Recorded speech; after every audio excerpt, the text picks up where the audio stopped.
Bonjour tout le monde et bienvenue dans Manga Show, l'émission qui parle des nouveautés manga. Et aujourd'hui, on parle des liens du sang. Alors préparez-vous à une histoire malsaine, très malsaine. Vue de l'extérieur, la famille de Seiichi est des plus banales. Un père salarié, une mère au foyer, une maison dans une ville de province. L'adolescent va à l'école, joue avec ses amis, est troublé quand il pose les yeux sur une jolie fille de sa classe. Tout est normal. Ou presque. Il ne s'en rend pas compte lui-même, mais sa mère le couve beaucoup trop. Seiko traite son fils comme un bébé, et, avec son mari toujours absent, son monde est d'autant plus centré autour de Seiichi. Ce dernier est incapable de résister, il se laisse lentement emprisonner dans le cocon.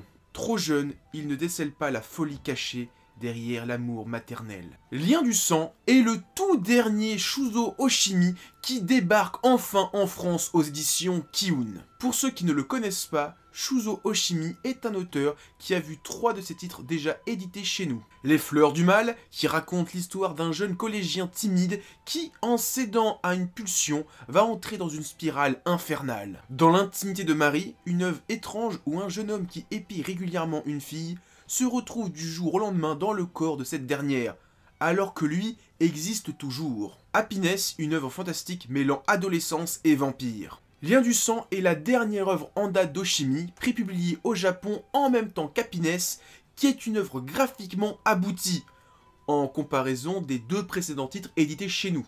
Lien du sang est dans cette veine graphique, mais en allant aussi plus loin dans les thématiques qu'il aborde que toutes les précédentes œuvres d'Oshimi, qui est un auteur connu pour pousser les fantasmes et les situations malsaines toujours plus loin. Lien du sang confirme cette tendance en étant à ce jour son œuvre la plus étouffante. On y suit comme toujours un jeune garçon dans l'adolescence, cette fois nommé Seiichi, avec une mère beaucoup trop protectrice. Le jeune homme devenant plus grand, il va essayer de quitter le cocon maternel qu'a créé sa mère, en sortant plus souvent avec ses amis ou en fréquentant des filles, etc., etc.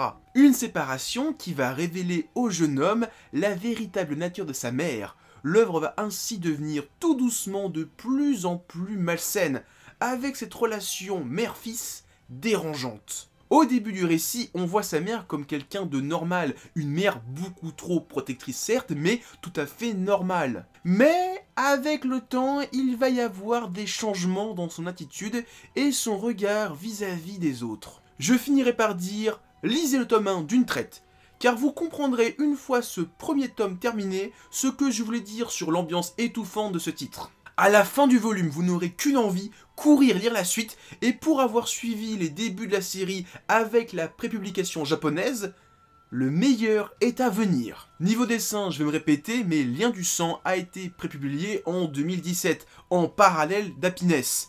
Graphiquement, l'auteur a toujours progressé d'une œuvre à l'autre, et son nouveau titre ne déroge pas à la règle.